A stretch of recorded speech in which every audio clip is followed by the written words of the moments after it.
నమస్తే దోస్తులు అందరు ఎట్లురు. ఇక ఈరోజు అయితే ఇక ఎగ్గు మసాలా కర్రీ అయితే చేస్తున్నాం. ఇక మంచిగా గుడ్లు ఉడకబెట్టి ఇట్లా ఎగ్గు మసాలా కర్రీ చేసుకుంటే చాలా సూపర్ ఉంటుంది.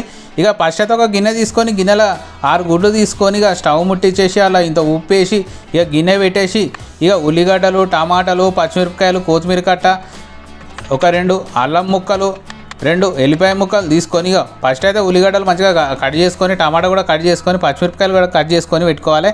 ఇక ఇట్లా చేసుకొని తింటే చాలా సింపుల్గా చేసుకోవచ్చు. ఇక బ్యాచులర్లు కూడా చాలా సింపుల్గా చేసుకొని ఉండవచ్చు. ఇక ఎట్లా వేయాలనేది నేనైతే చూపిస్తాను. ఇక పచ్చిమిరపకాయలకి ఇట్లా పొడుగులా చీరుకొని వేసుకుంటే బాగుంటుంది. ఇక గుడ్లు ఉడికేలోపు ఇవన్నీ మంచిగా దన కట్ చేసి పెట్టేసుకోవచ్చు. ఇక చపాతీలలో తిన్నా కానీ, పరోటాలలో తిన్నా కానీ బాగుంటుంది. ఇక గుడ్లు అయితే ఉడికినాయి, గుడ్లు అయితే పొట్టు అయితే తీసిన, జర ఉప్పు వేసి ఒక నిమ్మకాయ వేస్తే మంచిగా పొట్టు అయితే మంచిగా వచ్చేస్తుంది. ఇక ఫస్ట్ ఒక కడాయి పెట్టేసి కడాయిలో గిత నూనె పోసి గిత పసుపు గిత కారం వేసి మంచిగా గుడ్లు అయితే అలా గోలియాలి. గోలిస్తే ఏంటంటే గుడ్డు అనేది మంచిగా గట్టిగా ఉంటుంది, బాగుంటుంది, టేస్ట్ కూడా బాగుంటుంది, చూడడానికి కూడా కలర్ఫుల్గా ఉంటుంది. కర్రీ కూడా వచ్చిన చుట్టాలకు ఇట్లా చేసి పెట్టినా కానీ అరే భలే చేసిర్రా భయ్, మస్తు సూపర్గా చేసిర్రు కర్రీ అని కూడా అంటారు. ఇక ఇంట్లోనైతే మనకి ఇట్లా చాలా సింపుల్గా చేసుకోవచ్చు.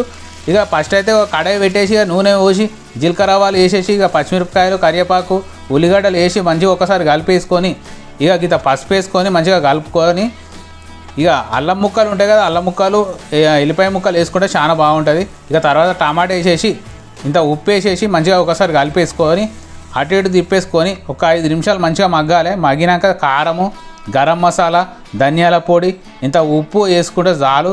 ఇక కలిపేసుకొని ఇక ఒక కప్పు నీళ్ళు పోసుకొని మంచిగా ఉడకనియాలి. ఉడికినాక ఒక్కసారి కలిపేసుకొని ఇక మనం గుడ్లు మంచిగా ఫ్రై చేసి పెట్టుకొని ఇక గుడ్లు అయితే ఇక అలా వేసేసి ఒక్కసారిగా ఒక 5 నిమిషాలు మూత పెట్టి తీసి అటు ఇటు కలిపేసి ఇక ఉడుకుడుకు పువ్వులు వేసుకొని తింటే చాలా కమ్మగా ఉంటుంది. ఇక గుడ్లు ఉడికినాక జర దగ్గరికి పడ్డాక మంచిగా కొత్తిమీర అయితే వేసుకోవాలి. కొత్తిమీర వేసుకుంటేనే టేస్ట్ అయితే చాలా సూపర్ ఉంటుంది. ఇక కొత్తిమీర వేసుకునే వాళ్ళు ఇంత ధనియాల పొడి వేసుకోవచ్చు.